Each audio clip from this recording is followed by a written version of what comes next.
नमस्कार, मायोपचार में आप सबका स्वागत है। आज वर्ल्ड आर्थराइटिस डे है और इस ओकेजन पे हमारे साथ आज दो डॉक्टर्स जुड़ रहे हैं, doctor Shabnam and doctor Pratibha. Doctor Pratibha से हम पहले भी मिल चुके हैं, वो अंतारा की फिजियोथेरेपी डिपार्टमेंट की हेड हैं और डॉक्टर शबनम से आज हम पहली बार बात करेंगे। So welcome doctor Pratibha and doctor Shabnam, हमारे साथ जुड़ने के लिए बहुत बहुत शुक्रिया। Thank you Manoj. Doctor Shabnam, पहले मैं आपसे रिक्वेस्ट करूंगा एक बार हमारे ऑडियंस को अपने बारे में कुछ बताइए please. So I'm Dr. Shabnam. I'm heading Antara, all the clinical services in Antara. And today हम जो है आज वर्ल्ड आर्थराइटिस डे है, तो आर्थराइटिस के बारे में थोड़ी सी लोगों को जानकारी देंगे। Thank you doctor Shabnam. Doctor Pratibha, आप अपने बारे में एक बार फिर से बताइए, और तो ऑडियंस आपको जानती होगी अब तक।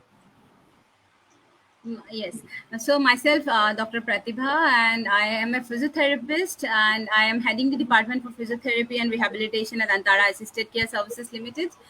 And on today's day of World Arthritis Day, हम लोग थोड़ी सी आर्थराइटिस के बारे में जानकारी देंगे। आर्थराइटिस में फिजियोथेरेपी कैसे हेल्प करते हैं। Doctor Shabnam will be taking about medical advices, and so I'll be talking mostly on physiotherapy and rehabilitation part. Great, thank you. चलिए डॉक्टर शबनम, आपके साथ शुरुआत करते हैं। आज वर्ल्ड आर्थराइटिस डे है, तो सबसे पहले मुझे बताइए कि आर्थराइटिस होता क्या है और इसके सिम्टम्स क्या होते हैं। Thank you Manoj. सो सबसे पहले अगर हम आर्थराइटिस की बात करें तो आर्थराइटिस एक ऐसी बीमारी है जो कि हमारे जोड़ों पे इफेक्ट करती है। सो इसमें छोटे से लेकर बड़े तक जॉइंट्स इन्वॉल्व हो सकते हैं। कुछ कारण है जिसकी वजह से आर्थराइटिस जो फेवरेट फैक्टर्स है जो आर्थराइटिस को करने में मतलब होने में हेल्प करते हैं, कुड बी एज।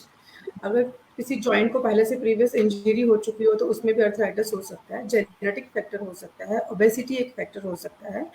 एंड कुछ आर्थराइटिस ऐसे होते हैं जो कि एज रिलेटेड होते हैं, जैसे ही उम्र बढ़ती है आर्थराइटिस हो जाता है लोगों को। So this is the basically ये आर्थराइटिस होता है। सो अगर सिम्टम्स की बात करूँ तो सबसे पहला सिम्टम आर्थराइटिस का है कि जोड़ों में दर्द होना, जिसमें जैसे मैंने पहले भी बताया कि छोटे जोड़ भी हो सकते हैं, बड़े जोड़ भी हो सकते हैं। जोड़ों में रेडनेस होना, जोड़ों पे स्टिफनेस होना जिसको कि हम अकड़ाहट जोड़ों की बोलते हैं, खासकर ये सुबह सुबह के टाइम पे ज़्यादा होती है छोटे जॉइंट्स में। जोड़ों में टेंडरनेस होना, जोड़ों में जिन जोड़ों में दर्द होती है उन जोड़ों में थोड़ा सा वार्म फीलिंग आना। सो ये बेसिकली सिम्टम्स है आर्थराइटिस के। तो ये बताइए कि इसमें ठीक है, कुछ दवाइयां तो हेल्प करती होंगी, लेकिन मान लीजिए किसी को अगर आर्थराइटिस हो जाए तो उनके लिए फिजिकल एक्टिविटी कितनी इम्पोर्टेंट है और क्या फिजिकल एक्टिविटी नहीं? सबसे पहले तो मैं कहना चाहूँगी आर्थराइटिस एक बार डायग्नोस हो जाए तो उसको कोई क्योर नहीं है। हम सिर्फ ट्रीटमेंट पे काम करते हैं ताकि उसके सिम्टम्स कम हो और प्रॉपर रिहैबिलिटेशन से उसकी जॉइंट्स की मोबिलिटी नॉर्मल हो। ठीक है। और अगर हम एक्सरसाइज की बात करें, definitely exercise plays a very important role in arthritis. सबसे पहले जॉइंट की मोबिलिटी को इंक्रीज करता है, जॉइंट्स को लिब्रिकेट करता है, जॉइंट्स की फ्लेक्सिबिलिटी पे काम करता है, ऑफ कोर्स मसल स्ट्रेंथनिंग में काम करता है, पोस्चर में हेल्प करता है पेशेंट्स की। अपार्ट फ्रॉम आर्थराइटिस फाइल से जो फिजिकल एक्सरसाइज है वो मूड डिसऑर्डर्स को ठीक करता है, मेंटेन स्ट्रेस लेवल्स, लोगों में स्ट्रेस लेवल डिक्रीज होता है उससे। And these are, I think, the main importance of physical exercise in arthritis and in normal patients also. अच्छा, तो एक्सरसाइज करनी क्या चाहिए? I couldn't hear you. हाँ डॉक्टर शबनम, इसमें एक्सरसाइज क्या करनी चाहिए? अगर किसी को मान लीजिए जैसे कहा कि एक्सरसाइज करने से आर्थराइटिस में हम लोग पेशेंट्स को खुद से एक्सरसाइज करने के लिए नहीं बोलते हैं, क्योंकि रॉन्ग एक्सरसाइज की वजह से हो सकता है जॉइंट्स और डैमेज हो जाए, तो प्रॉपर फिजियोथेरेपी रिहैबिलिटेशन के लिए एडवाइस करते हैं। अच्छा, फिजियोथेरेपी प्रोफेशनल गाइडेंस के अंडर ही करनी चाहिए, खुद से कोई एक्सरसाइज नहीं करनी चाहिए। ठीक है, तो इस पे हम डॉक्टर प्रतिभा आपसे कुछ सवाल पूछना चाहेंगे। तो इसके बारे में हमने लास्ट टाइम भी आपसे बात करी थी। तो मान लीजिए किसी को आर्थराइटिस हो गया है, तो उनके लिए आप क्या एक्सरसाइज सजेस्ट करेंगे, कुछ बताएंगे प्लीज? हाँ, सो फर्स्ट थिंग इज हमें जानने की ज़रूरत है क्योंकि एक फिजियोथेरेपिस्ट के पास जब कोई भी पर्सन जाते हैं जिनको आर्थराइटिस होते हैं, तो उनको पहले तो सिम्टम जानने की ज़रूरत है। फिजियोथेरेपिस्ट विल इवैल्यूएट कि प्रॉब्लम क्या है। So first problem can be pain, ठीक है। सो आपको दर्द हो सकता है जॉइंट के अराउंड में, वहाँ पे सूजन आ सकती है, स्वेलिंग होगा, उसमें टच करने पे पेन होगा जिसको हम टेंडरनेस बोलते हैं। और आसपास के जो मसल्स होंगे वो दर्द की वजह से वो स्टिफ हो जाएगा, राइट। एक बार आप जब फिजियोथेरेपिस्ट के पास जाते हैं तो फिजियोथेरेपिस्ट इवैल्यूएट करेंगे, उस जॉइंट की स्टेटस को जानेंगे कि कुछ ज़्यादा इंजरी तो नहीं है या ज़्यादा कुछ डैमेज तो नहीं है अंदर। क्योंकि कई बार ये ऐसा होता है जॉइंट के अंदर में जो हमारी लेयर्स होती है उसको हम लोग कार्टिलेज बोलते हैं, उसको हम लोग लिगामेंट बोलते हैं, मेनिस्कस बोलते हैं, नी के अराउंड मेनिस्कस होते हैं। वो छोटे छोटे जो स्ट्रक्चर्स है जॉइंट्स के अंदर जो जॉइंट को सपोर्ट करते हैं, so that gets वो डैमेज हो जाते over time, right, because of maybe lot of stress on that joint, या हो सकता है कुछ ऐसे एक्टिविटीज करते हैं जो पर्सन जिनको आर्थराइटिस होते हैं तो उनको हो सकता है लॉन्ग स्टैंडिंग की जॉब है, कोई टीचर है, कोई प्रोफेसर है, कोई सपोज डेंटिस्ट है, right, he needs to do lot of sitting, बहुत देर बैठना पड़ता है, एनी टाइम स्पाइन एक अलग सी पोजीशन में होता है। सो उसमें फिजियोथेरेपिस्ट पहले प्रॉब्लम्स को जानेंगे, उसके बाद उस प्रॉब्लम के हिसाब से ट्रीटमेंट प्लान करते हैं। लाइक अगर किसी को पेन है तो पेन में पहले पेन को मैनेज किया जाता है।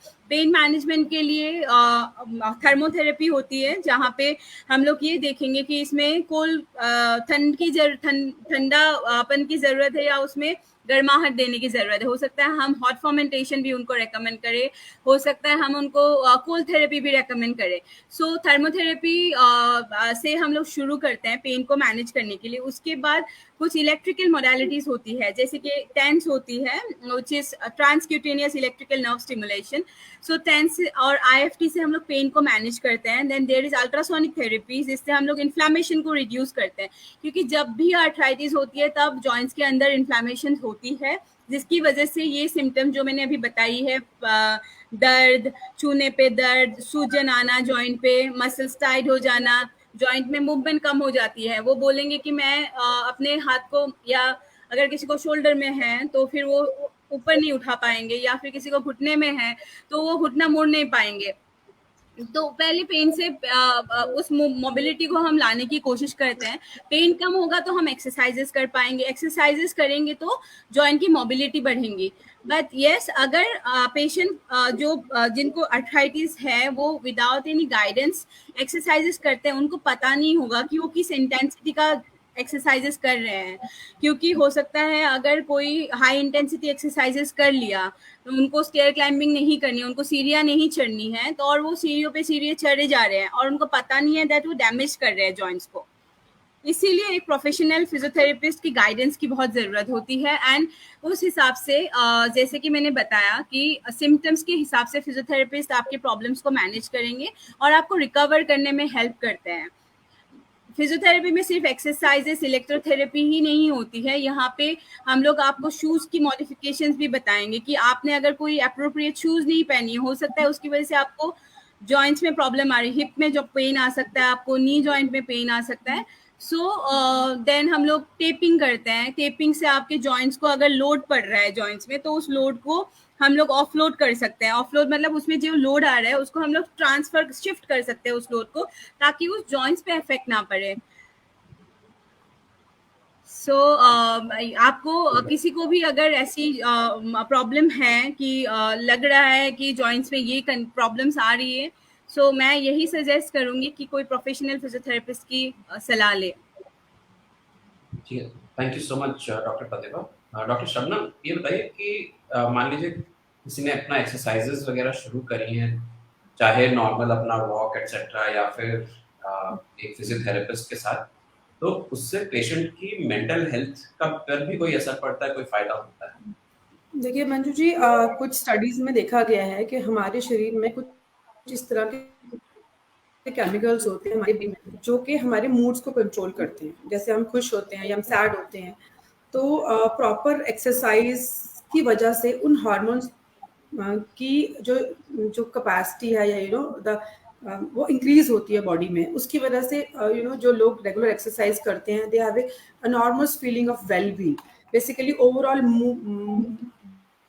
boost up of mood है exercise से. So that is why it's very important to have exercise for mental well-being. अच्छा, सो ये आप कह रही है कि सिर्फ आर्थराइटिस पेशेंट के लिए नहीं, ये सबके लिए ही बात Of सच course है? सबके लिए. ठीक है। तो और आर्थराइटिस में बिसाइड्स जो फिजिकल बेनिफिट है, उसके अलावा कोई, इसके अलावा कोई और स्पेसिफिक मेंटल हेल्थ बेनिफिट है एक्सरसाइज का? डेफिनेटली दे विल अर्थराइटिस के पेशेंट में अगर देखा जाए, किसी भी पेशेंट को अगर कोई बीमारी होती है तो they have a very bad mood, है ना, वो डिप्रेस हो जाते हैं कि हमें बीमारी जी। होगी, अब हम कैसे ठीक होंगे। वो भी ऐसी बीमारी होगी जिसका कोई इलाज नहीं है, क्योर नहीं है, बट इसको मेडिसिन से, हम life long medicine and rehabilitation से इसको ट्रीट करना है। तो डेफिनेटली उनका भी मेंटल वेलबींग स्टेटस जो है वो ठीक होता है प्रॉपर एक्सरसाइज से। ओके, चलिए डॉक्टर प्रतिभा, आपसे हम अभी सवाल पूछेंगे इसके बारे में। तो एक तो बात रही कि आप थोड़ा बहुत अपना सिम्टम्स को मेंटेन मैनेज करने के लिए कुछ दवाइयां ले सकते हैं, जैसे कि डॉक्टर शर्मा ने बताया कि क्योर तो है नहीं। आपने डॉक्टर प्रतिभा बताया कि फिजियोथेरेपी से बहुत आराम मिल सकता है। तो अगर कोई प्रोफेशनल फिजियोथेरेपिस्ट के पास जाए तो उनके पास कई टेक्निक्स हैं जिनसे वो आपको हेल्प कर सकता है।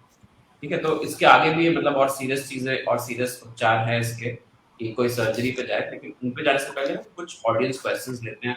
बहुत सारे ऑडियंस हमारे साथ जुड़ चुके हैं और वो बता रहे और वो सवाल पूछ रहे हैं। तो एक कांति जी, वो कह रहे हैं डॉक्टर साहब, मेरी मम्मी को 5-6 साल से गठिया है, आर्थराइटिस है, बहुत इलाज करा चुके हैं लेकिन ठीक नहीं हो रहा। उनकी एज 45 है। तो मैंने उनसे पूछा था कि वो कुछ और डिटेल बताएं, तो उन्होंने डिटेल में बोला है कि बहुत डॉक्टर को दिखाई लेकिन ठीक नहीं हो रहा है, और दर्द भी होता है और सूजन भी। तो कांति जी, अगर आप सुनते आ रहे हैं तो जैसे डॉक्टर शबनम ने बताया कि इसको क्योर तो कोई नहीं है, लेकिन हाँ दर्द और सूजन से शायद कुछ राहत पाई जा सकती है। तो कुछ बताएंगे डॉक्टर्स की क्या कर सकते हैं, क्या करना चाहिए? सो बेसिकली गठिया जो होता है, it is also type of arthritis. Arthritis की डिफरेंट टाइप्स होती हैं, जैसे गठिया है दिस इज कॉल्ड गाउट। फिर एक ऑस्टियोआर्थराइटिस होता है जो एज की वजह से होता है, जो आप बोलते हैं जोड़ों में दर्द हो रही है, घुटनों में दर्द हो रही है बुजुर्ग लोगों में। तो ये भी एक टाइप का अर्थराइटिस है जिसमें कि यूरिक एसिड बॉडी में बढ़ जाता है। ठीक है, तो इसका क्योर यही है कि देखो पूरी तरह तो इसको ठीक नहीं कर सकते हम लोग, बट हम कुछ डाइटरी रिकमेंडेशंस ले सकते हैं जिसकी वजह से यूरिक एसिड इंक्रीज होता है बॉडी में, उसको हम रिस्ट्रिक्ट कर सकते हैं। डेफिनेटली ट्रीटमेंट प्रोटोकॉल फिर सेम ही रहेगा, एक तो uric acid control and regular pain therapies and rehabilitation therapy. That's the only treatment. ठीक है, सो फिजियोथेरेपी का कोई रोल है इसमें डॉक्टर प्रतिभा, पेन को कम करने के लिए? बिल्कुल। पहले तो हमें ये जानने की ज़रूरत है आपकी वज़न क्या है। अगर देखिए, अगर आपकी वज़न ज़्यादा है तो घुटने में या आपको जो गठिया हुआ है तो उसमें भी वज़न का बहुत इम्पैक्ट पड़ता है। तो एक डॉक्टर शबनम ने जैसे बताया कि हमें डाइट का बहुत ध्यान रखना पड़ता है एंड एक हेल्दी डाइट लेके वेट को मैनेज करना। जितना आपका हाइट है उस हिसाब से आप किसी न्यूट्रिशनिस्ट के पास जाएंगे तो वो आपको एक बहुत अच्छी डाइट प्लान देंगे जिससे आपकी वेट मैनेज हो सकती है। So first recommendation will be weight management through a diet plan and exercises, क्योंकि सिर्फ डाइट हेल्प नहीं करेगी, एक्सरसाइजेस भी हेल्प करेगी। एक्सरसाइजेस में पहले हम लोग जो स्टार्ट करते हैं, क्योंकि पेन कम नहीं होता है आर्थराइटिस में, इसीलिए हमें प्रॉपर गाइडेंस नहीं मिल पाती है, राइट। एक तो ट्रीटमेंट मिलना, मैं रोज फिजियोथेरेपी करा रही हूँ, हाफ एन आवर, आधा घंटा मैं रोज एक्सरसाइजेस कर रही हूँ, मेरा ठीक नहीं हो रहा है। बट आप दिन के 24 घंटे के आधे घंटे में सिर्फ फिजियोथेरेपी करके डू यू थिंक कि आपका ये जो जॉइंट्स के अंदर इन्फ्लामेशन है वो कम हो जाएगा? आपको पूरे डे को मैनेज करना है, राइट। आपकी जो 23.5 घंटा है तो उसमें आप क्या कर रहे हैं, राइट। उसमें से 8 आवर्स 10 आवर्स आप सो रहे हैं, बाकी टाइम आप क्या कर रहे हैं? हो सकता है आप किचन में दिन भर खड़े हो सकता है आपका आप नीचे में अल्टी पल्टी मार के बैठ रहे हैं, या फिर हो सकता है आप जो चेयर है या फिर जहाँ पे आप बैठते हैं दिन में वो बहुत लोअर हाइट का हो, जिससे आपके जॉइंट्स पे लोड आना कम नहीं हुआ है, या आप जो चप्पल पहन रहे हैं, या आप लॉन्ग कहीं पे वॉक पे जा रहे हैं तो आप प्रॉपर शूज नहीं पहन रहे हैं। सो ये कुछ मैं कहना चाहूंगी कि ये कुछ प्रिकॉशन जो है तो ये भी अर्थराइटिस को मैनेज करने में हेल्प करती है कि सिर्फ एक्सरसाइजेस, सिर्फ फिजियोथेरेपी एक हाफ एन आवर 1 आवर करके अगर हम ये चाह रहे हैं कि ठीक हो जाएगा, सो उससे 100% ठीक नहीं होता है। सो उसके साथ साथ आपको बाकी चीजों का भी ध्यान रखना पड़ता है। Great point, Dr. Pratibha. And physiotherapy definitely. Doctor Pratibha, एक सवाल। Sorry Manoj, so I had कोई बात नहीं। ग्रेट पॉइंट, आपने बहुत अच्छा पॉइंट बोला कि सिर्फ आधे घंटे अगर या 1 घंटा हमने फिजियोथेरेपी कर ली तो उससे हमारी पूरी सारी प्रॉब्लम सॉल्व नहीं हो सकती। हम दिन के बाकी 23 घंटे में क्या कर रहे हैं वो शायद ज्यादा इम्पोर्टेंट है। तो इसी को लेके एक ऑडियंस ने मेंबर ने क्वेश्चन पूछा है। तो सिमरन कौशल पूछ रही हैं कि so she says my dad has arthritis, he's 51 years old, what precautions should we take during daily activities? बारे में इसको हिंदी में बोल देता हूँ। मेरे पिताजी को आर्थराइटिस है, उनकी उम्र 51 साल है। हमें दिन भर की जो नॉर्मल डेली एक्टिविटीज हैं उनमें क्या प्रिकॉशंस लेनी चाहिए, किन चीजों के बारे में हमें सावधान रहना है? इस पे कुछ अगर आप डिटेल दे सके कि क्या करना है क्या नहीं करना है, तो आई थिंक लोगों को काफी फायदा। बिल्कुल। सो अगर आपके पिताजी कितने एज का बोला मनोज आपने? 50 इयर्स के हैं, राइट? तो उनके मेन जो एक्टिविटीज होंगे वो हमें एक चीज है, हमें ये भी देखने की जरूरत है, एज आई ऑलरेडी सेड कि हमारी कई बारी ना जो पेन आती है, घुटने में पेन आती है, हिप में पेन आती है, वो बहुत बारी ऐसा होता है कि वो बैक से आ रहा होता है, जो स्पाइन है हमारा कमर से आ रहे होते हैं, क्योंकि प्रॉब्लम कमर में है। सो हमें रूट कॉज पता करना पड़ेगा कि ये कहाँ से पेन आ रही है। हो सकता है ये सिर्फ नी में पेन है या सिर्फ नी कोई जॉइंट स्पेसिफिक हो, या हो सकता है ये पेन कहीं से रेडिएट होके आ रहे हैं, राइट? अगर वो 51 इयर्स के हैं, हो सकता है उनके स्पाइन में कुछ प्रॉब्लम हो, स्पाइन से उनका पेन आ रहा हो, लोअर बैक से आ रहा हो पेन, क्योंकि वो नर्व रिलेटेड होती है, ऊपर से नीचे तक वो नर्व पास होती है, एंड उसकी वजह से वो नर्व जहां से पास होके जाते हैं वो वहां पे पेन देते हैं। सो अगर उनका बहुत देर सिटिंग की हैबिट्स है, सो हमें तो वो चेंज करना पड़ेगा। एंड कहीं पे भी वो बैठे तो फिर आप ध्यान रखिएगा कि वो थोड़ा ऊंचे हाइट वाले चेयर पे बैठे। अगर वो ड्राइव करते हैं तो ड्राइविंग सीट भी थोड़ा सा ऊंचा होना चाहिए। उनके जो नी है, घुटना है, घुटने के लेवल से हिप जो है वो थोड़ा ऊंचा होना चाहिए, ताकि उनके जॉइंट्स पे लोड कम पड़े, राइट? एंड उसके अलावा एक्सरसाइजेस बहुत माइल्ड एक्सरसाइजेस से शुरू कर सकते हैं। वो बेड पे लेट के एक्सरसाइजेस कुछ कर सकते हैं, जैसे एंकल को मूव करना, वो forward and backward movement of the ankle joint, then ankle rotation clockwise then anti clockwise. उसके बाद नी को नी बैंड, सपोज ये नी है, नी को स्ट्रेटन करना एंड बैंड करना, राइट? देन लेग को पूरा स्ट्रेट उठाना, 30 डिग्री एंगल, 30 डिग्री तक उठा के उसको होल्ड करना। उसके बाद लेग को बाहर करना, बेड से बाहर करना, फिर अंदर करना। देन जो हमारे ग्लूट, हमारे जो बटक से मसल है, बटक के मसल्स को कॉन्ट्रैक्ट करके रिलीज करना। तो ये कुछ बेसिक एक्सरसाइजेस है विच आर आप यूट्यूब में जाएंगे या कोई फिजियोथेरेपिस्ट के पास भी जाएंगे तो भी आपको ये एक्सरसाइजेस बताई जाएंगी। आई वुड से कि यूट्यूब या गूगल ना करके कोई फिजियोथेरेपिस्ट को एक बार घर पे बुला के आप किसी को विजिट करके एक एक्सरसाइजेस सीख के देन वो एक्सरसाइजेस घर पे प्रैक्टिस करें, क्योंकि सही सलाह एंड सही गाइडेंस मिलना बहुत जरूरी है। तो डॉक्टर प्रतिभा, इसमें क्या अक्सर लोग क्या करते हैं फिजियोथेरेपी में कि कुछ सेशन करते हैं 2, 4, 5 जितने भी, और फिर बाद में कहते हैं कि अब तो हमने सीख लिया, अब हम खुद ही करते रहेंगे। तो क्या ये ठीक है या एक प्रोफेशनल फिजियोथेरेपिस्ट से जुड़े रहना चाहिए?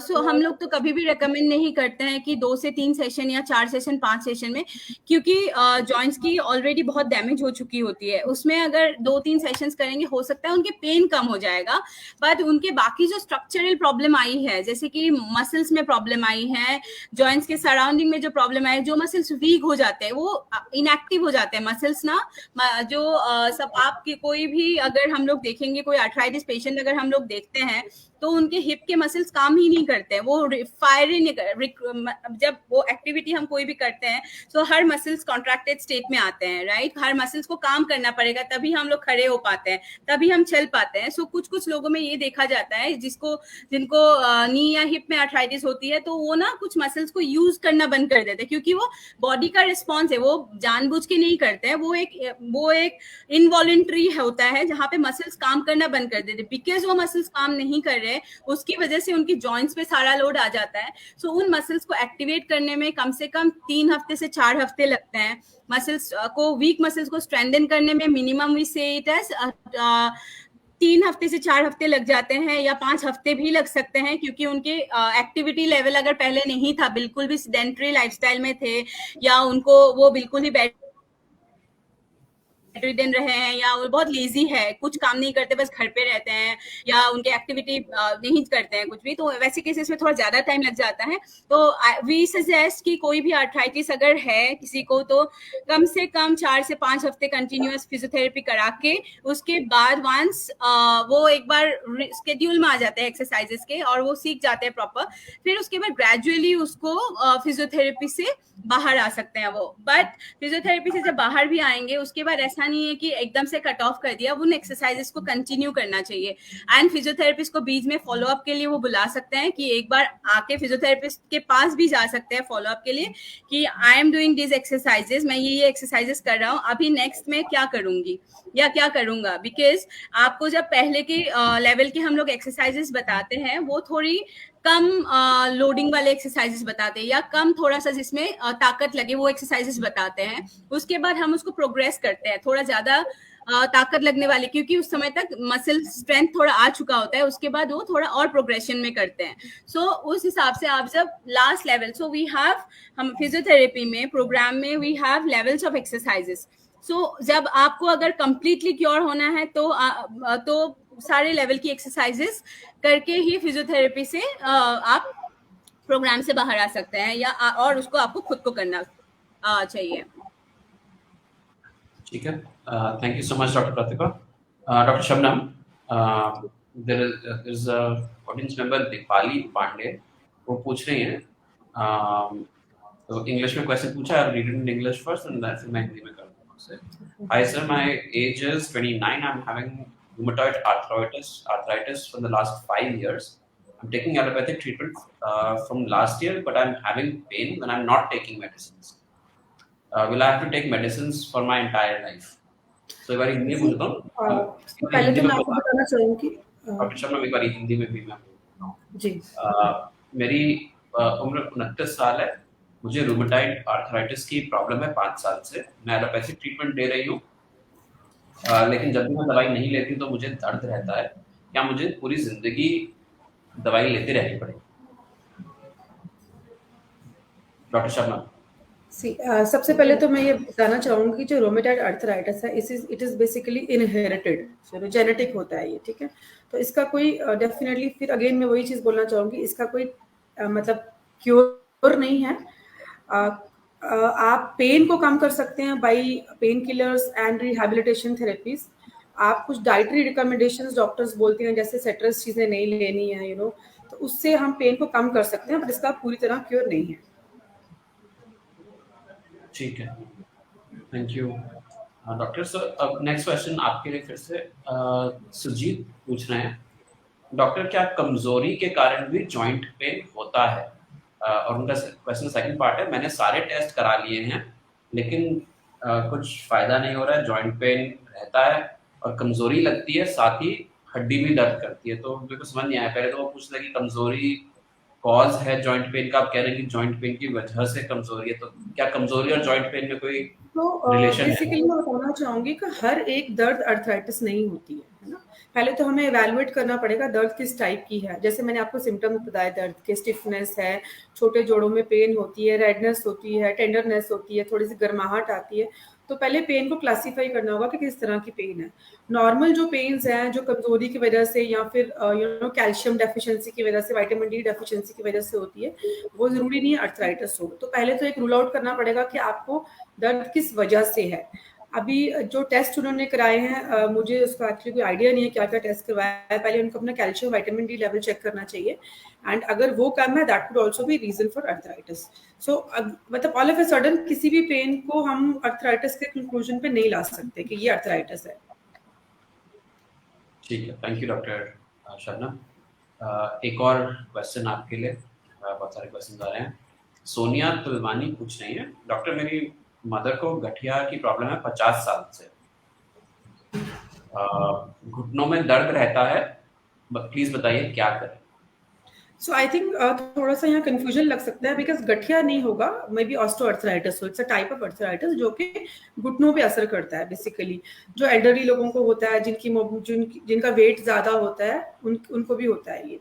तो पहले तो ये गठिया नहीं है, it's osteoarthritis, but I have understood. ठीक है, तो इसका ट्रीटमेंट देखिए, ऑस्टियोआर्थराइटिस के लिए पहले तो हम एक्सरेज करवाते हैं डॉक्टर्स, और एक्सरे के बाद वो देखा जाता है कि उनकी जॉइंट की मोबिलिटी कितनी है और जॉइंट कितना जुड़ गया है साथ।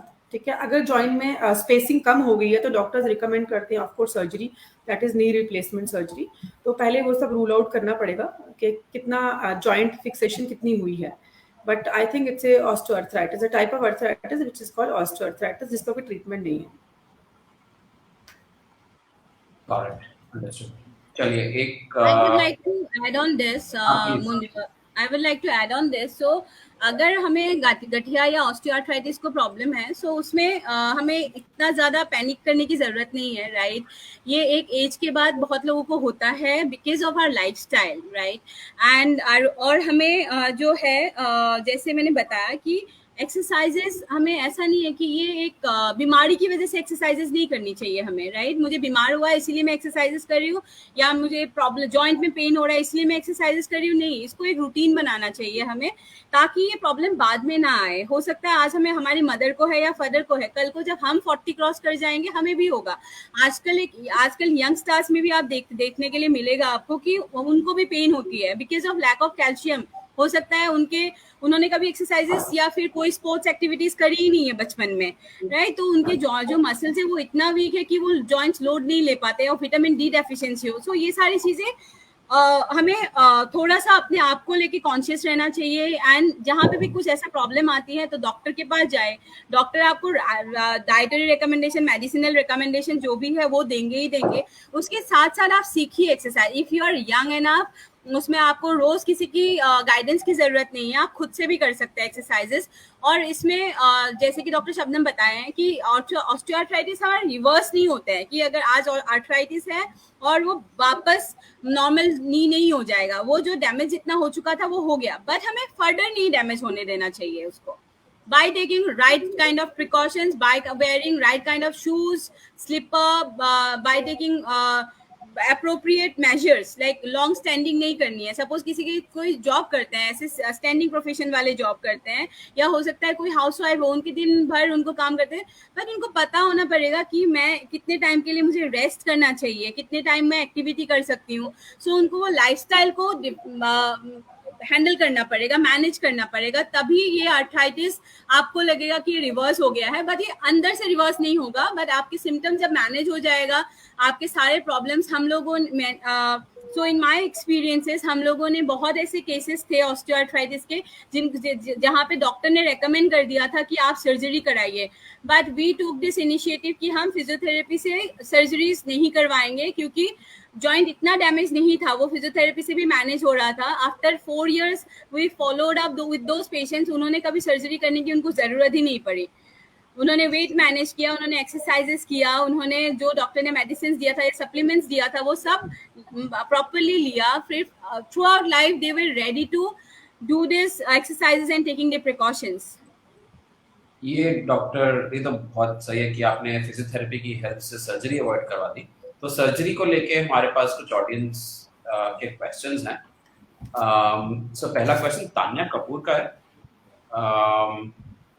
So she's asking, does surgery play a role in sorting for arthritis? So I think वो पूछ रही है कि क्या सर्जरी का भी कोई रोल है आर्थराइटिस की ट्रीटमेंट में? रोल है। उसमें जैसे कि मैंने बताया, जैसे कि जॉइंट डैमेज हो जाता है एंड अनबियरेबल पेन होता है बहुत लोगों का ना, पेन का जो परसेप्शन लेवल है। मुझे हो सकता है थोड़ा सा चोट लग गया और मैं दिन भर रो सकती हूँ, राइट, बिकॉज मेरी टॉलरेंस लेवल ही नहीं है पेन को लेके। और हो सकता है मनोज आपको इतना ज्यादा बड़ा चोट लगा हो और आपको लगेगा कि this is normal, right. So perception के ऊपर डिपेंड करता है। बहुत बारी ऐसे भी लोग मिलते हैं हमें जहाँ पे आप वो बहुत जगह पे ट्रीटमेंट लेंगे, हर डॉक्टर से ट्राई करा लिया treatment, orthopaedician, every kinds of doctor they have attended to, but still जो पेन की परसेप्शन लेवल है वो अनबियरेबल है। In those cases people opt for surgeries and doctor भी रेकमेंड करते हैं सर्जरीज के लिए।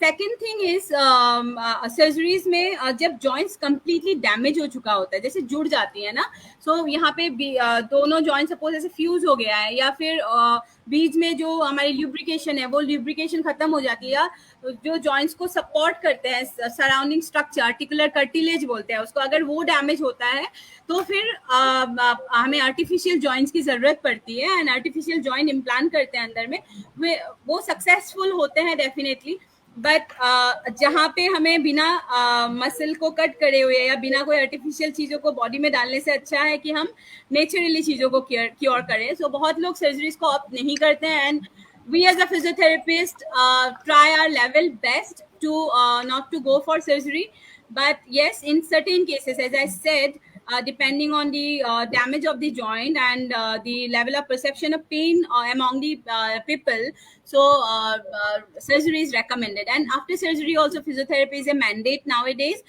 So hospital में जैसे ही सर्जरीज खत्म हुई day one से ही स्टार्टिंग हो जाती है physiotherapy. So very gradually we start with, then bed से उठा के बिठाना, फिर वॉक कराना, उसके बाद सीढ़ियाँ चढ़ा के दिखाना, देन वॉशरूम में बिठाना, बिकॉज अगर हिप की सर्जरीज हुई है, नी की सर्जरीज हुई है, वो पॉट में नहीं बैठ पाते, तो what kind of pot patient should be using, like so toilet seat की कितनी हाइट होनी चाहिए, या फिर वो कौन सा स्टिक पकड़ेंगे या कौन सा वॉकर पकड़ेंगे, कितने लेवल में होना चाहिए, तो वो सारे फिजियोथेरेपिस्ट गाइड करके वो जब डिस्चार्ज होकर घर पे आते हैं तब भी डॉक्टर रेकमेंड करते हैं डिस्चार्ज समरीज में फिजियोथेरेपी कंटिन्यू करने के लिए फॉर अबाउट 1 month या 2 months या 3 months, डिपेंडिंग ऑन कि वो कितना रिकवरी रेट है।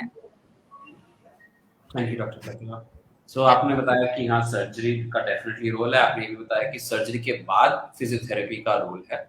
तो क्या फिजियोथेरेपी हर किसी के लिए सेम ही होती है कि उसको कस्टमाइज किया जाता है पेशेंट के नीड्स के अकॉर्डिंग?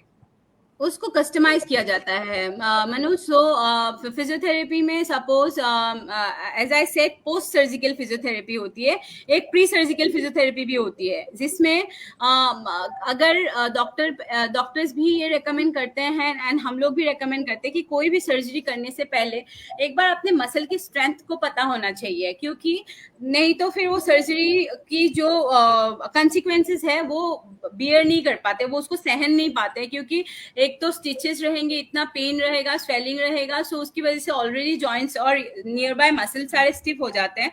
सो उसके कारण फिजियोथेरेपी अगर पहले करते हैं सर्जरी से पहले, एक तो फ्लेक्सिबिलिटी बनी रहती है मसल्स में, ताकि वो सर्जरी के बाद जो स्टिफनेस ज्यादा आने की चांसेस थी वो कम आएंगी, एंड उससे क्या होगा, पेन कम होगा, और उससे अगर पहले फिजियोथेरेपी करके मसल को स्ट्रॉन्ग करके रखा हुआ है तो वो रिकवरी जो होगी आफ्टर सर्जरी वो बहुत अच्छी होती है और बहुत जल्दी होती है। सो और आपने जैसे कि मुझे पूछा कि हर किसी का अलग अलग एक्सरसाइजेस प्लान होती है क्या? यस, हम हर किसी पेशेंट्स के लिए, क्योंकि मैं जो एक्सरसाइजेस कर पाऊंगी या मेरे जॉइंट्स के जो स्टेटस है उस हिसाब से मैं जितने एक्सरसाइज हो सकता है कोई और ना कर पाए। अगर एक 70 ईयर्स के मेरे पास कोई पर्सन आते हैं जिनको आर्थराइटिस है, उनके level of exercises will be different, वो अलग होंगे वो एक्सरसाइजेस, और कोई 45 ईयर्स के कोई आते हैं तो उनके लेवल एक्सरसाइजेस डिफरेंट होंगे, क्योंकि उनका हो सकता है बाकी भी कुछ प्रॉब्लम्स हो, क्योंकि एक आर्थराइटिस ही नहीं होता है, बहुत बारी हमारी स्पाइन इन्वॉल्व होती है, हमारी जो रीढ़ की हड्डी होती है वो इन्वॉल्व होती है। सो हमें हर एक चीजों को कंसिडर करते हुए एक्सरसाइज प्लान तैयार करना पड़ता है। Thank you doctor Pratibha. Doctor Shabnam, आपसे अभी थोड़ी देर पहले एक क्वेश्चन सवाल पूछा था दीपाली पांडे जो 29 ईयर्स की हैं जिन्हें रूमेटॉइड आर्थराइटिस है, तो वो पूछ रही है क्या मैं एलोपैथिक ट्रीटमेंट के साथ फिजियोथेरेपी भी ले सकती हूँ? बिल्कुल, जैसे कि मैंने पहले भी बताया कि ट्रीटमेंट के साथ फिजियो रिहैबिलिटेशन बहुत इंपॉर्टेंट पार्ट है, एंड प्रॉपर फिजियो रिहैबिलिटेशन से जब आपका पेन फ्री हो जाएगा तब आप एलोपैथिक मेडिसिन भी कम कर सकते हैं। सो फिजियो रिहैब से बहुत चांसेस हैं कि आपका पेन कम हो and the medicines will be reduced gradually. अच्छा, एंड नॉर्मली आप कितना सजेस्ट करते हैं कि कितने टाइम किसी को फिजियोथेरेपी लेनी चाहिए? सो आई थिंक जब हम फिजियो असेसमेंट करवाते हैं, they are the right person to जज द पेशेंट कि कितने सेशंस इनको मिलने चाहिए, डेली सेशन मिलने चाहिए, ऑल्टरनेट डे सेशंस मिलने चाहिए। I think physiotherapist they plays the important role in that. ठीक है। सो डॉक्टर प्रतिभा, अगर मान लीजिए आपके सेंटर्स तो I think Delhi and Gurgaon में ही हैं, तारा के, तो दीपाली जी ने बताया नहीं वो कहाँ पे बेस्ड हैं, तो अगर वो आपसे कंसल्ट करना चाहें तो कोई ऑप्शन है without actually having to visit Delhi और गुड़गांव? ओके, अगर मैम आप दीपाली जी, अगर आप दिल्ली में हैं तो हमारे जो सेंटर्स है, एक तो गुड़गांव में है और एक ग्रेटर कैलाश में है, ग्रेटर कैलाश 2 में है। आप हमारे वेबसाइट में जाके चेक कर सकते हैं, addresses Antara assisted care services limited में मिल जाएगा आपको। और अगर आप किसी फिजियोथेरेपिस्ट को घर पे भी बुलाना चाहते हैं, हम लोग अभी currently present Dehradun and Delhi NCR में हैं, सो आप घर पे भी बुला सकते हैं। और अगर आप दिल्ली या देहरादून में से नहीं हैं, तब भी आप हमें फोन पे कनेक्ट कर सकते हैं। हमारे जो टोल फ्री नंबर है आपको वेबसाइट में मिल जाएंगे, उसमें कॉल करके आप हमारे फिजियोथेरेपिस्ट के साथ अपॉइंटमेंट लेके, हम लोग टेली कंसल्टेशंस भी करते हैं ओवर वीडियो कॉन्फ्रेंसिंग, सो हम वो भी करके आपको कुछ सजेस्ट कर सकते हैं। जो भी बेस्ट पॉसिबल एक्सरसाइजेस होगा, हम वो प्लान आपके साथ शेयर करेंगे और हमारे फिजियोथेरेपिस्ट आपको उसको रोज एक्सरसाइजेस करवाएंगे। Thank you so much. Doctor Shabnam, Ravi Prakash Singh Chauhan पूछ रहे हैं कि आर्थराइटिस के अर्ली सिम्टम्स क्या हैं। आई थिंक ये सेम क्वेश्चन अरीब जिया खान ने भी पूछा था कि इसके अर्ली सिम्टम्स क्या हैं और इसको नॉर्मल पेन से कैसे डिस्टिंग्विश कर सकते हैं, कैसे फर्क बता सकते हैं कि आर्थराइटिस की वजह से। सबसे पहले फिर से मैं बताना चाहूंगी कि हर एक दर्द आर्थराइटिस की दर्द नहीं होती है। तो पहले से हम अपने दिमाग से ये चीज निकाल देनी चाहिए कि मुझे आज ये दर्द है तो शायद मुझे आर्थराइटिस हो गया। ठीक है। सेकंड चीज, आर्थराइटिस के सिम्टम्स जो होते हैं, रेगुलर पेन, छोटे जॉइंट्स में, बड़े जॉइंट पे कंटिन्यूसली पेन होना। हेरिडिटरी फैक्टर भी देखते हैं कि हमारे पेरेंट्स को किसी को दर्द तो नहीं, ऐसी कोई बीमारी तो नहीं है, जैसे मदर को या फादर को तो नहीं, मतलब आर्थराइटिस का कोई इशू है। पेन के साथ साथ जोड़ों में सूजन होना, जोड़ों में स्टिफनेस होना, जोड़ों में गर्माहट होना, ये 4 बेसिक सिम्टम्स हैं आर्थराइटिस के। तो इसके सिम्टम्स के हिसाब से हम स्पेशलिस्ट रिकमेंडेशंस बोलते हैं कि स्पेशलिस्ट के पास जाइए, जो कि आपका प्रॉपर वर्कअप करवाएंगे। उसके बाद आपका डायग्नोज बनता है कि आर्थराइटिस है। बहुत इनिशियल स्टेज पे हम नहीं बता सकते कि आर्थराइटिस ही है। कोई टेस्ट भी कराए जा सकते हैं?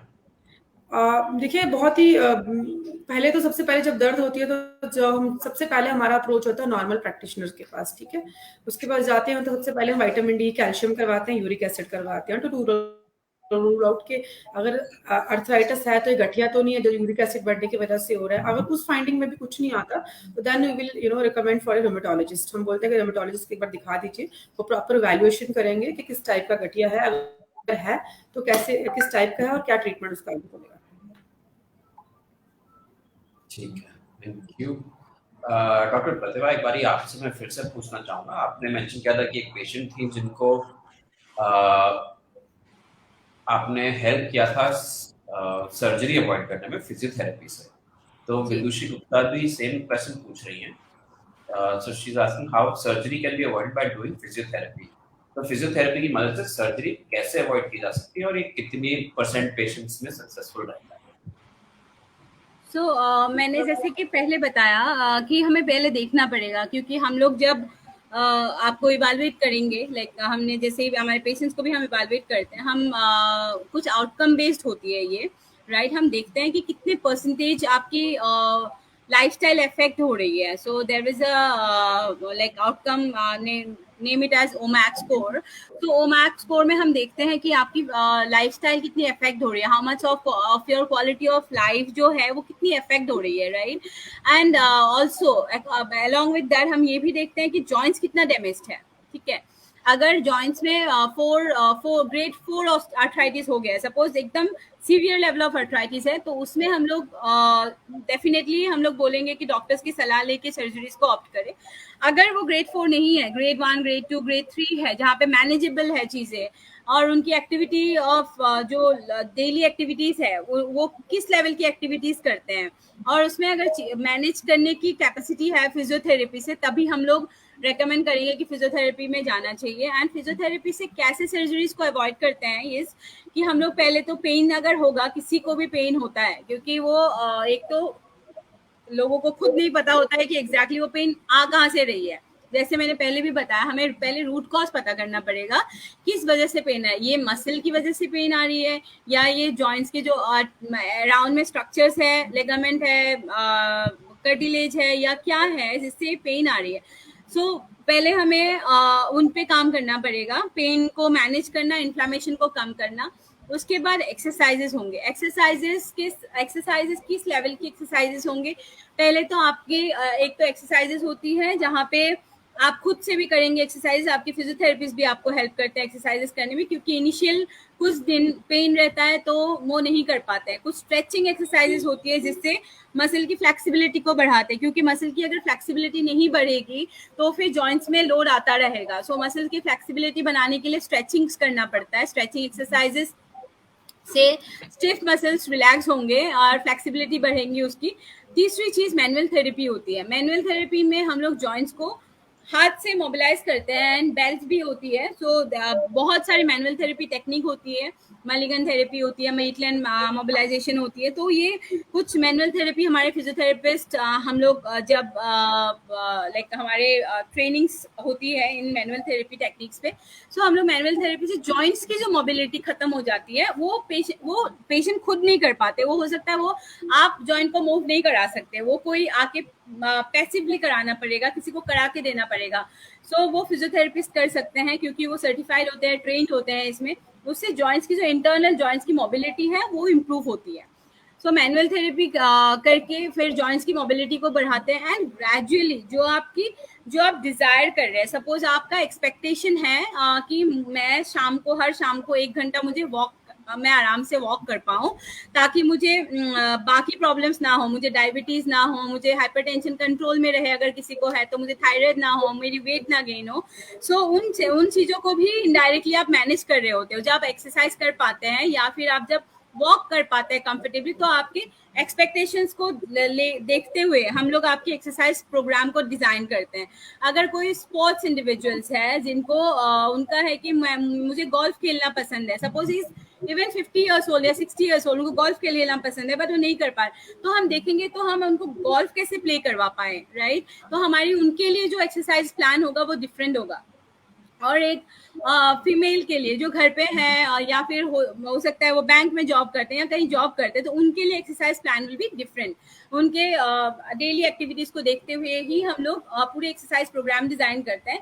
एंड ग्रेजुअली जब सिम्टम मैनेज होने लगती है, आपके मसल्स में स्ट्रेंथ आना शुरू होता है, आपके जॉइंट्स की मोबिलिटी इंप्रूव होने लगता है, तो ऑटोमेटिकली जॉइंट्स एक स्टेबल पोजीशन में आ जाते हैं, एंड जॉइंट्स में और फर्दर डैमेज होने के जब चांसेस नहीं होते, तब आपको सर्जरीज के लिए जाने की जरूरत नहीं है। Thank you. तो डॉक्टर शर्मा, ये थोड़ा मतलब हमारे आर्थराइटिस से शायद हट के सवाल आ रहा है। 2 लोग ने पूछा है बैक पेन के बारे में, एक है SRJ 338 और दूसरा है आयान परमार। तो SRJ कह रहे हैं, मैं दोनों के क्वेश्चन पढ़ देता हूँ। आर्थराइटिस तो नहीं है बट फिर भी क्योंकि हम बोन हेल्थ की बात ही कर रहे हैं, वो कह रहे हैं कि बैक पेन हमेशा रहता है, तो ऐसा क्यों है? And Ayaan is asking, back pain है L4 and L5 disc dislocation and MRI, can't stand more than 10 minutes, 10 minute ज़्यादा खड़ा नहीं हो जाता, lying on bed feels good, लेट के बेहतर महसूस होता है, standing back pain worse, so जब खड़े होते हैं तो बैक पेन ज़्यादा होता है, तो उन्हें क्या करना चाहिए? और डॉक्टर प्रतिभा, आपसे सवाल, क्या इनके लिए भी फिजियोथेरेपी का कोई रोल है? तो डॉक्टर शर्मा, पहले आपसे। पहले मुझे इनसे ये समझना है कि अगर इन्होंने एमआरआई करवाया है तो इनके ऑर्थोपेडिशियन ने इनको क्या सजेस्ट किया है, वेदर सर्जरी सजेस्ट की है या फिर रिहैबिलिटेशन, फिजियो रिहैबिलिटेशन सजेस्ट की है। ये दो चीज़ों में से एक चीज़ जानना बहुत ज़रूरी है। दूसरा मुझे ये जानना है कि इनका वेट कितना है। कभी कभी जो बैक के इश्यूज होते हैं रिलेटेड टू पॉस्चर भी होते हैं, रिलेटेड टू वेट भी होते हैं। जब किसी का वेट ज़्यादा होता है तो भी नर्व कंप्रेशन या फिर बैक पेन होती है, या फिर अगर आप एक ही पोजीशन में बहुत देर तक काम करें उसकी वजह से भी बैक पेन होती है।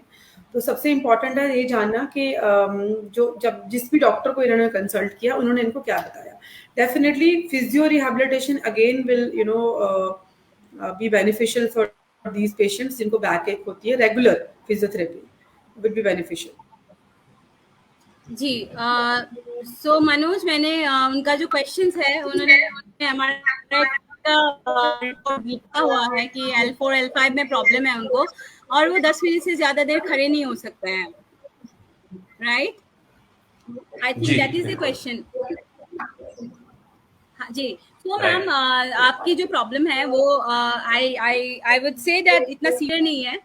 अगर वो आपको आपके मसल्स में अगर बहुत ज़्यादा सीवियरली पैरालिसिस कंडीशन नहीं है कि आप बिल्कुल ही खड़े नहीं हो जा रहे, तब वो बहुत ज़्यादा कंसर्न वाली चीज़ है, तब आपको सर्जरीज के लिए डॉक्टर रिकमेंड कर देते हैं। बट अगर आपका स्टैंडिंग में 10 मिनट्स के ऊपर आप स्टैंडिंग नहीं कर पा रहे हैं, तो इसका मतलब आप जब इस पोजीशन में सीधे पोजीशंस में आ रहे हैं, आपके नर्व में कंप्रेशन आ रही है, उसकी वजह से आपके लेग्स में सिम्टम्स आ रही है, आपके बैक में पेन आ रही है, और फिर वो नीचे नीचे रेडिएट, मतलब पेन जो है नीचे नीचे रेडिएट हो जाता है।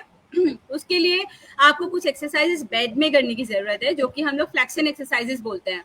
तो वो एक्सरसाइजेस में जैसे कि आप घुटने को आपके चेस्ट के करीब आप ला सकते हैं, फिर उसके बाद आप घुटने को बेंड करके आप उसको राइट से लेफ्ट, लेफ्ट से राइट कर सकते हैं।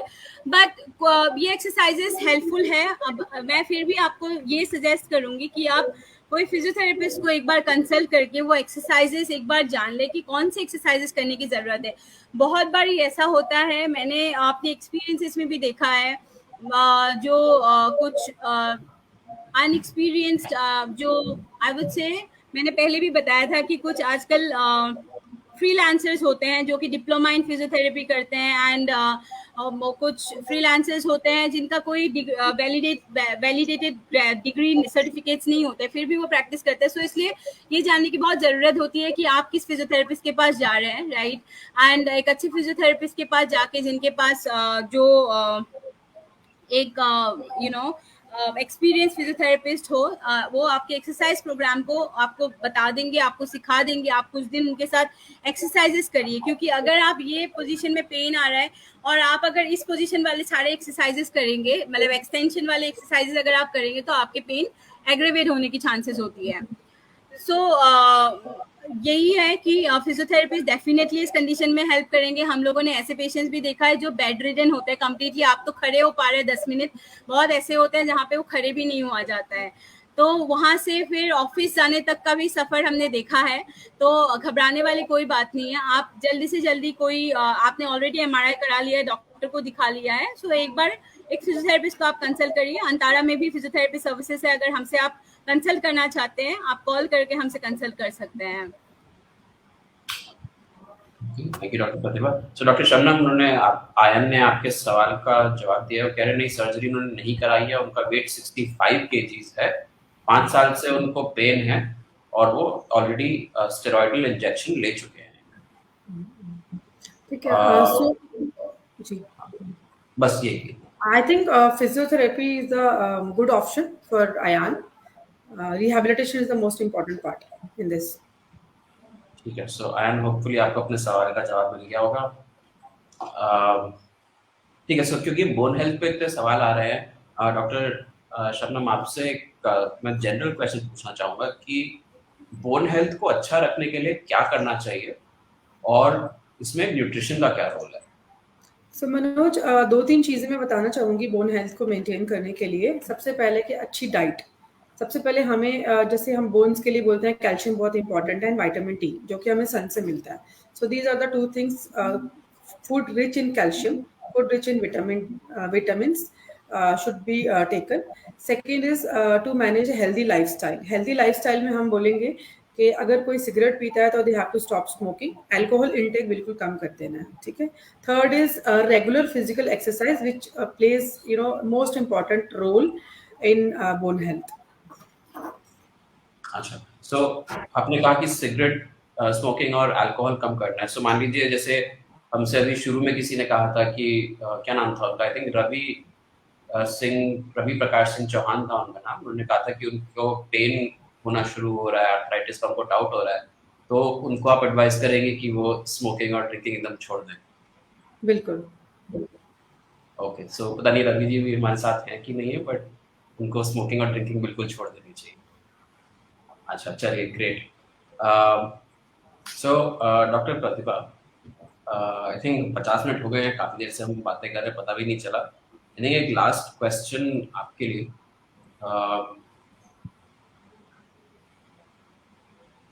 इन जनरल आज हमने मतलब आई थिंक जो अगर मैं सारी बातों का एक सार निकालूँ वो ये है कि आर्थराइटिस में, जॉइंट पेन में, जनरल बोन हेल्थ डिटीरियोरेशन में दवाइयाँ कुछ हैं जो असर कर सकती हैं, बट इसका क्योर टिपिकली मेडिकल क्योर नहीं है। इसमें लाइफस्टाइल ठीक रखना पड़ता है, इसमें एक्सरसाइज करनी पड़ती है, इसमें प्रोफेशनल गाइडेंस चाहिए आपको फिजियोथेरेपिस्ट से, राइट। तो मेरे को तो ये मोटा मोटा ये समझ आया कि फिजियोथेरेपी का इसमें बहुत बड़ा रोल है, यहाँ तक कि वो आपको सर्जरी तक प्रिवेंट कर सकता है अगर ठीक से आपने टाइमली उसको इंटरवेंशन हुआ और आपको अच्छी गाइडेंस मिली और आपने उसको प्रॉपरली फॉलो किया। और एक और जो अच्छी बात आपने बताई वो ये कि सिर्फ वो आधा या 1 घंटे की एक्सरसाइज ही नहीं, उसके अलावा भी जो आप अपना समय बिताते हैं, कैसे बिताते हैं, वो बहुत इंपॉर्टेंट है, उसमें भी आपको चेंजेस लाने बहुत जरूरी है, राइट। तो आई थिंक इन सबको मैं लगाऊं तो बेसिकली ये निकल रहा है कि अगर कोई भी आपकी बोन हेल्थ इशू है तो इसमें फिजियोथेरेपी बहुत इंपॉर्टेंट रोल प्ले कर रही है, राइट। तो इसके अलावा भी कोई और ऐसे फैक्टर हैं जिनकी वजह से हमें ये हमें अपने ऑडियंस को भी स्ट्रेस कर सकते हैं कि फिजियोथेरेपी कंसल्टेशन बहुत जरूरी है? Sorry, Manoj. Last point, I couldn't hear you. तो मैं बेसिकली समराइज कर रहा था कि आपने बताया कि भाई दवाइयां हैं जो आपको क्योर नहीं कर सकती, डॉक्टर शबनम ने बताया। इसमें आपको अपना लाइफस्टाइल, न्यूट्रिशन बिल्कुल ठीक रखना है, एक्सरसाइज का बहुत रोल है, डॉक्टर शबनम ने हमें एक्सप्लेन किया। फिर आपने बताया कि आप क्या क्या एक्सरसाइज कराते हैं। आपने बताया कि सिर्फ एक्सरसाइज ही नहीं, जो बाकी 23 घंटे में आप करते हैं उसका भी बहुत इंपॉर्टेंट रोल है, उसमें भी आपको अपना जो सारा जिस तरह से आप रहन सहन, चलना फिरना, उठना बैठना है, वो सब ठीक रखना है, ठीक है। फिर आपने बताया कि यहाँ अगर इसको ठीक से किया जाए तो यहाँ तक कि आपको सर्जरी की नौबत आने से बचा सकता है, राइट। बिल्कुल। तो इनके अलावा कोई और ऐसे फैक्टर्स हैं जो हमें बताने चाहिए अपने ऑडियंस को कि वो जरूर ध्यान में रखें और फिजियोथेरेपी की इम्पोर्टेंस को नजरअंदाज ना करें? जी, हमें उस दिन तक वेट नहीं करना है जिस दिन हमारी प्रॉब्लम आए, राइट। हमें उस दिन तक वेट नहीं करना है कि मुझे हिप में प्रॉब्लम आए, नी में प्रॉब्लम आए। उससे पहले हम थोड़ा सतर्क हो जाए। उससे पहले जैसे जैसे हमारी एज बढ़ती जाती है, हमें अपनी वजन का ध्यान रखना है, हमें अपनी जो लाइफस्टाइल है उसकी ध्यान देनी है। हमेशा आप एक हैबिट बना लीजिए कि ये एक्सरसाइज में बीमार होने तक का वेट ना करूं, मैं अभी से ही एक्सरसाइजेस करूं। आप कोई भी एक्सरसाइजेस, थोड़ा लाइट एक्सरसाइजेस रोज आप दिन के 15 से 20 मिनट भी टाइम निकाल के सुबह या शाम या जब आप टाइम मिले, खाना खाने के 1 घंटे बाद या आप खाली पेट करना चाहते हैं, जैसे भी आप कंफर्टेबल है, बट खाना खाने के तुरंत बाद हम नहीं रेकमेंड करते एक्सरसाइजेस करने के लिए। तो आप कुछ माइल्ड एक्टिविटीज आप जरूर करिए। हर जॉइंट्स के लिए एक्सरसाइजेस जरूरी है।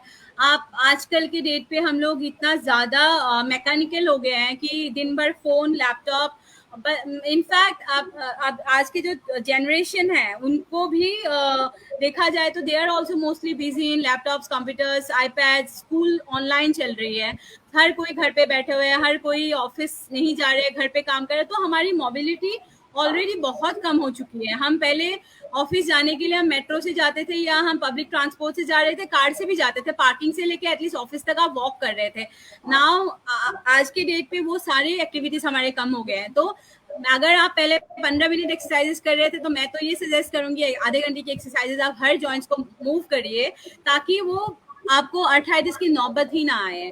ये एक मेजरली, ये अगर ये जेनेटिक नहीं है तो ये मेजरली एक लाइफस्टाइल प्रॉब्लम है। और ये लाइफस्टाइल को खुद ही हम मैनेज कर सकते हैं, और कोई आके हमें हेल्प नहीं करेगा, नीदर आवर पेरेंट्स हमें हेल्प कर सकते हैं, और अगर आप पेरेंट हैं तो फिर आपके बच्चे भी आपको हेल्प नहीं कर सकते, अगर आप खुद का हेल्प खुद को ही करना पड़ेगा। डॉक्टर प्रतिभा, डॉक्टर शबनम, एक लास्ट क्वेश्चन एक ऑडियंस में है, वो काफी डेस्परेटली पूछ रहे हैं। सुजीत साहू उनका नाम है, वो कह रहे हैं कि मेरे को जॉइंट पेन हो रहा है 1 साल से, मैंने टेस्ट कराए हैं, सब नॉर्मल आता है। उन्होंने टेस्ट नहीं बताया कि कौन से टेस्ट उन्होंने कराए हैं। उनकी एज सिर्फ 18 है और उनका वेट 50 है, तो उन्हें करना क्या चाहिए? आई थिंक उनको पहले तो प्रॉपर इवैल्यूएशन करानी चाहिए कि उनको है क्या प्रॉब्लम। जॉइंट पेन 1 साल से हो रही है तो that should be a reason behind that. तो इवन आई डोंट नो कि उनके क्या टेस्ट हुए हैं क्या नहीं हुए, प्रॉपर इवैल्यूएशन कराना बहुत ज़रूरी है, बिकॉज टाइम ड्यूरेशन बहुत ज़्यादा हो गया जॉइंट पेन्स का। That is what I can recommend. अच्छा, लेकिन इतनी कम उम्र में, 18 साल की उम्र में जॉइंट पेन और वेट भी ज्यादा नहीं है? बिल्कुल हो सकता है, अर्थराइटिस भी हो सकता है। मैंने आपको बताया हेरिडिटरी फैक्टर्स कुछ होते हैं, कुछ टाइप का अर्थराइटिस जो हेरिडिटरी भी होता है। तो हेरिडिटरी फैक्टर्स जो है वो तो किसी भी एज में आ सकते हैं, यू नो। ठीक है। सो आप, क्योंकि सुजीत ने बताया नहीं है कि उन्होंने क्या टेस्ट कराए हैं, तो सुजीत आप अपना पहले सबसे जरूरी है कि प्रॉपर टेस्ट पूरा इवैल्यूएशन करवाइए। अगर आपको डाउट है तो आप एक स्पेशलिस्ट के पास जा सकते हैं, ऑर्थोपेडिक के पास जा सकते हैं, डॉक्टर के पास जा सकते हैं। वो आपको जरूर हेल्प करेंगे बताने में कि आपको जॉइंट पेन हो क्यों रहा है, और फिर जो रीजन निकलेगा उसके अकॉर्डिंग आपको वो आगे की ट्रीटमेंट बताएंगे, चाहे आपको फिजियोथेरेपी हो या मेडिकेशन हो, पेन रिलीवर्स हो, या जो भी है वो आपको बता पाएंगे। कैल्शियम की कमी है, विटामिन डी की कमी है, जो भी होगा वो आपको हेल्प करेंगे। ठीक है, thank you so much doctor Shabnam and doctor Pratibha. कोई लास्ट वर्ड्स आप कहना चाहेंगे, या ऐसे आज बहुत देर हो गई, हमने आपका बहुत समय ले लिया? मनोज, मैं सिर्फ ये बोलना चाहती हूँ लास्ट में, जैसे कि आज वर्ल्ड अर्थराइटिस डे है। अर्थराइटिस एक बीमारी है, मानते हैं इसका क्योर नहीं है, बट इसके सिम्टम्स हम रिड्यूस कर सकते हैं with proper treatment and proper rehabilitation. तो इसको बीमारी हो गई, इसको लेके बिल्कुल घबराना नहीं है, इसी के साथ रहना है, इसका प्रॉपर ट्रीटमेंट करवाना है। That's it. Thank you. Doctor Pratibha, any last words? Exercises is the key to arthritis, और हम अर्थराइटिस होने तक का वेट ना करें, अभी से आज से ही शुरू करें एक्सरसाइज करना, और अपने लाइफस्टाइल को मैनेज करना विथ ऑल द प्रिकॉशन जो मैंने आप लोगों को बताई है थोड़ी देर पहले। तो वो सारे प्रिकॉशंस के साथ आप जल्द से जल्द अपनी एक्सरसाइजेस करिए, आप शुरू करिए, और जिनको प्रॉब्लम हो रही है वो कंसल्ट करिए कोई अच्छे फिजियोथेरेपिस्ट के पास जाके। आप हमें भी कांटेक्ट कर सकते हैं। So we will be happy to help you all and the society. Thank you so much. Thank you so much, Dr. Pratibha. Thank you so much, Dr. Shabnam, हमारे साथ जुड़ने के लिए। Thank you. बाय। आशा करते हैं आज आपको बहुत यूजफुल जानकारी मिली होगी और आप अपने बोन हेल्थ का ख्याल रखें। Thank you. नमस्कार।